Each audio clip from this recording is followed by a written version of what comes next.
is blowing in the wind. The answer, my friend, is blowing in the wind. The answer is blowing in the wind.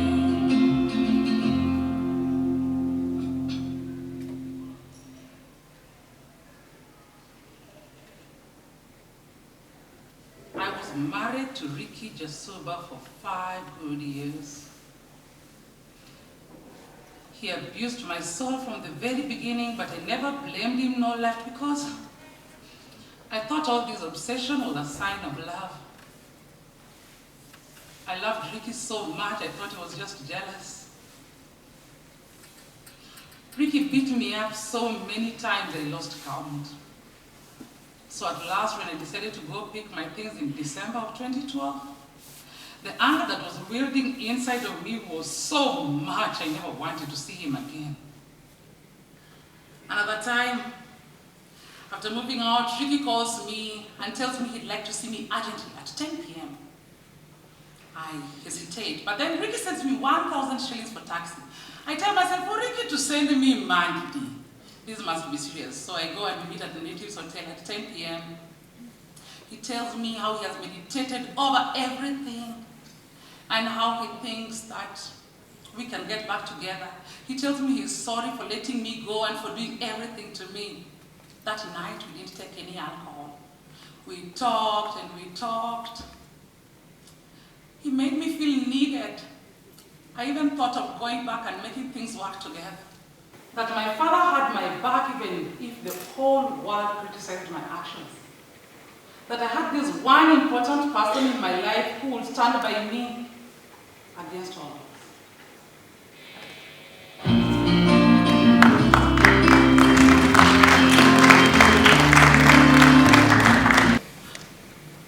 I miss the love Rick and I had. We have tried. I have tried to make this work, but I feel like I'm the only one putting an effort.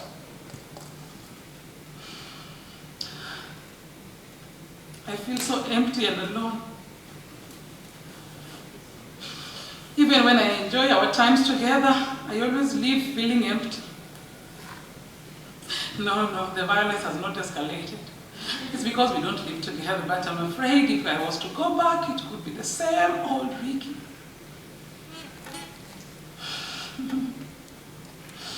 Now the violence did not start abruptly. It started with him questioning my jovial nature, my honesty, and my dress. Then accusations that I had aborted, and that's why my fallopian tubes were blocked. Then the slaps began, and I blamed it on the hardships they used to face as a military. He could then take me for dinner, and I could forget. Then the beatings began. Ricky beat me for anything. For delaying to open for him the gate at 3 a.m. For talking to male friends. For calling him severally when he was out with his friends, and for listening too closely when he was talking to the friends with feminine voices. He has beaten me so many times I lost count, and the pain has become part of me. He has beaten me so many times and I've been taken to the hospital for injuries. He beat me while I was holding our son. He beat me when I was pregnant with our daughter. I can't take it anymore.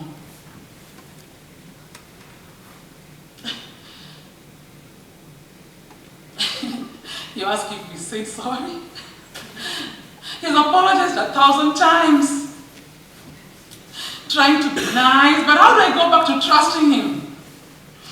The only images in my head are of me lying on the cold floor after a fight.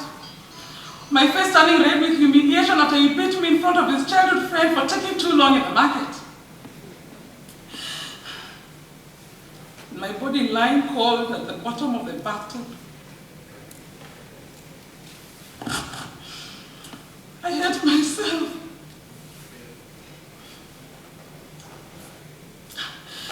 now he says he has changed, that he doesn't drink as much, but whenever we meet, he's always drunk. Even when we meet, the only thing we do is talk, have sex, and drink some more.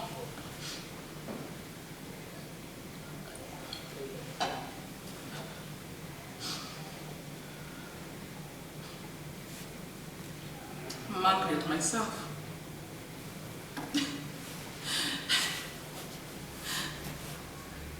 I can't believe I stayed that long being abused and humiliated. I'm so frustrated and agitated to what my life has become.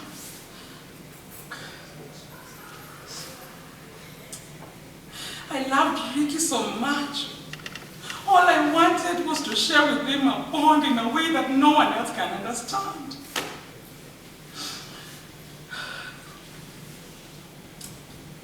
Why? Why did Ricky do that? I wanted to put my destiny in his hands, but I'm scared. I'm scared because if we do it like that, he will ruin it like he's done it before. He has destroyed it. He has spoiled all the dreams that I had.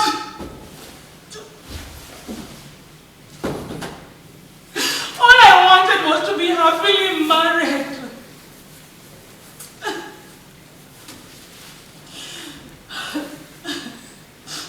I blame it on myself. It's all my fault. I'm always too emotional about small things. I'm always too loud and outspoken. I am helpless. I am impossible to love.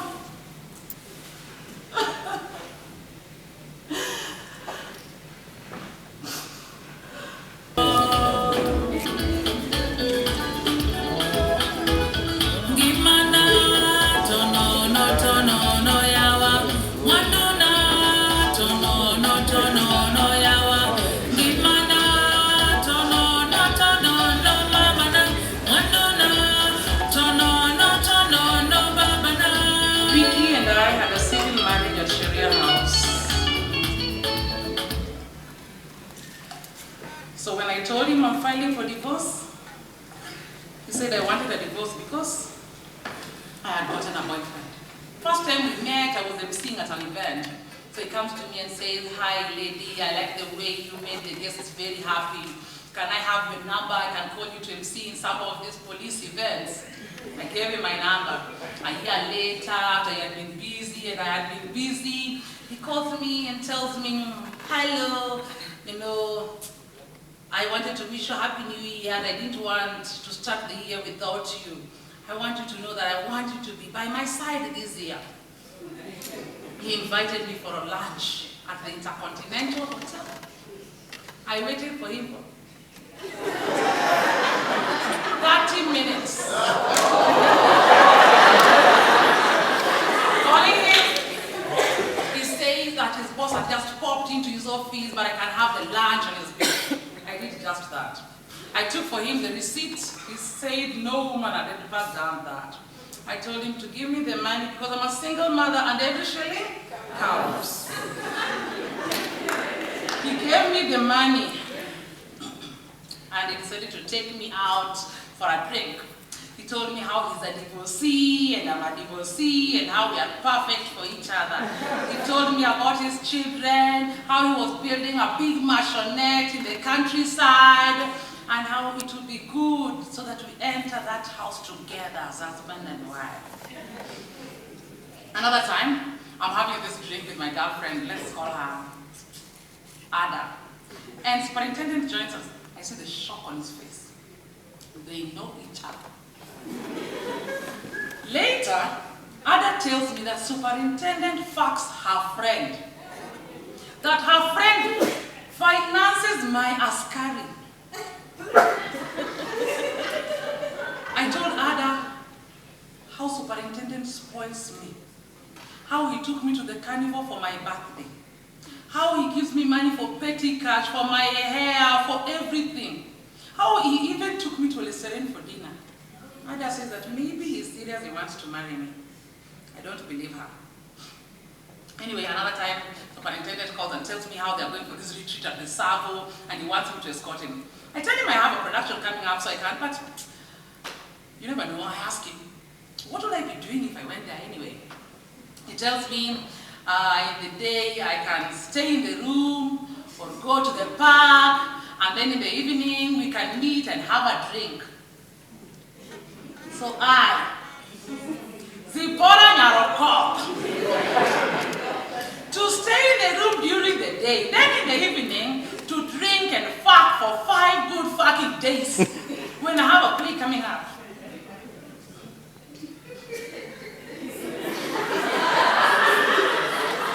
Him being a perfect gentleman and I being a perfect lady, we didn't disagree about anything. Work and distance separated us. Sometimes he calls, he used to call me Chiega. So sometimes he calls and tells me, how are you, Chiega? Yeah? Why have you forsaken me? And I tell him, but I refuse to pay my dowry, so my parents cannot let me go. Sometimes he tells me, so you just refused, I cannot taste that thing. And I tell him, I'm a virgin. How can you taste it without paying for my dowry? Sometimes when there are strikes in KU, he calls and tells me, Chiega, I hear there's a strike in KU. Can I send a helicopter to come and pick you? And I tell him, I appreciate him. It feels good to know I have some people at the top just in case guns are needed. The craziest of my divorcee dating escapades ended with one old man. Let's call him Kings. I was introduced to Kings by my girlfriend who thought I should date an older man since a younger man would break my heart. Besides, after divorcing, a woman past the age of her 30s cannot be seduced by a single man. I decided to take the bet.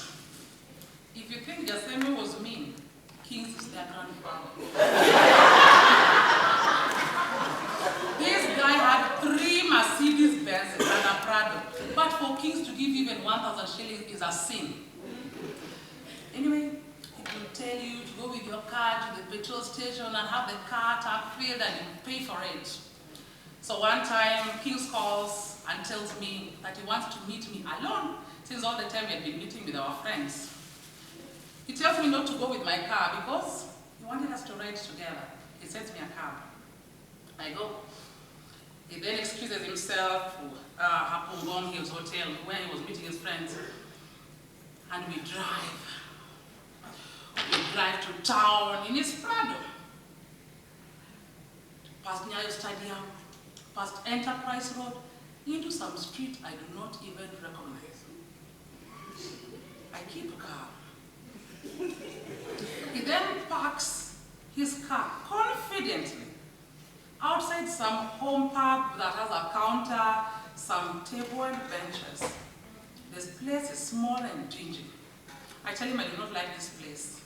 He says, the meat here is very nice, Jabir. I tell him I can't sit here. Do not despise this place. The big car is parked outside. She'll tell you something. We go in. We sit at a certain corner. I can't help myself. Opposite us is an old man drinking some soup from an old tin cup and with some cowhead chopped on a board. At the door of the kiosk, they are roasting the nyama choma on some charcoal ovens, and the smoke from that meat can give someone lung cancer. They serve me in some glasses that are stained and are chipped. I decided to take my beer from the bottle. King's orders for a kilo of meat, and it comes with a slice of garlic. For sure, that one was nice.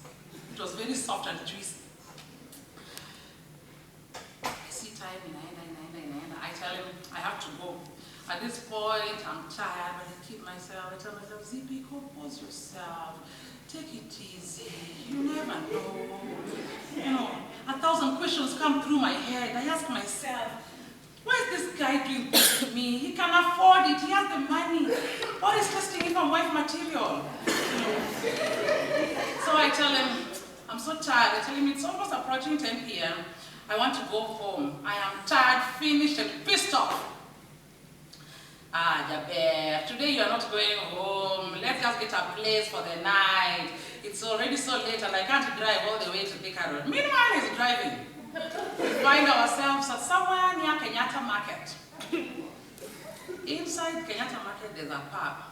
He enters, he buys for his friends a round of drinks and tells them, I want to disappear, kidogo. He tells me, Jaber, Wadi, just follow me. I find myself at the reception of some hotel inside Kenyatta Market. I tell him I can't sleep here when I have a comfortable bed and a soft mattress. He tells me, don't despise this place. This place is very nice. At this point, I'm so disgusted with this guy, I call up a taxi. I tell him, you selfish old man. Every time we meet with our friends, we go to nice places and you pretend like you're a perfect gentleman. Then today, you call me for a date and you take me to a place I can't even recognize.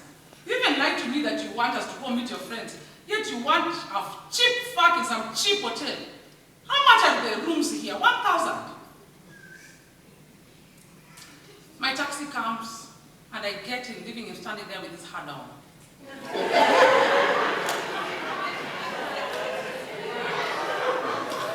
The following day, he calls. I think he wants to apologize. Then he starts lamenting how his wife died during the bomb blast, how he brought up his children alone, how he saw me and he felt that we could be together forever. Zipporah, I don't give my heart this easily. I love you with my everything. Now what have you done to me? Hey, just come back, Nyasembo, just come back. I let him weep on the phone as I keep quiet. He tells me he was testing me. Testing what? If I could eat nyamachoma in some dingy den. I had grown so cold to men at this point. I was not going to waste my time or my life with anyone. I was only going to have my dreams where they could yield. I was not going to waste my time with anyone who did not treat me the way I felt I deserved.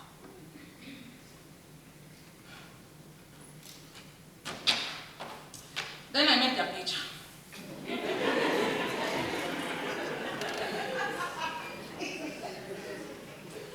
With him, it was more like a friendship.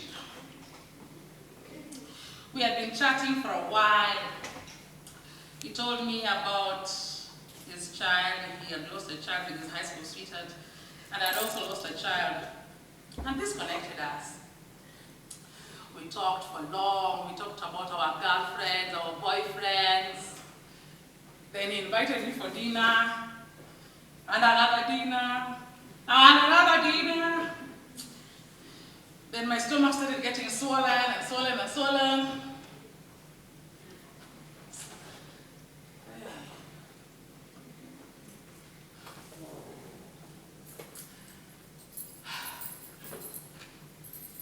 On December 16th of 2016, Ricky called me. He said he had dreamt that we had had a baby. I told him I had a baby the previous day and I was now the proud mother of two beautiful girls, Angela, Dorcas Awadi, and Tyler Georgian Anita.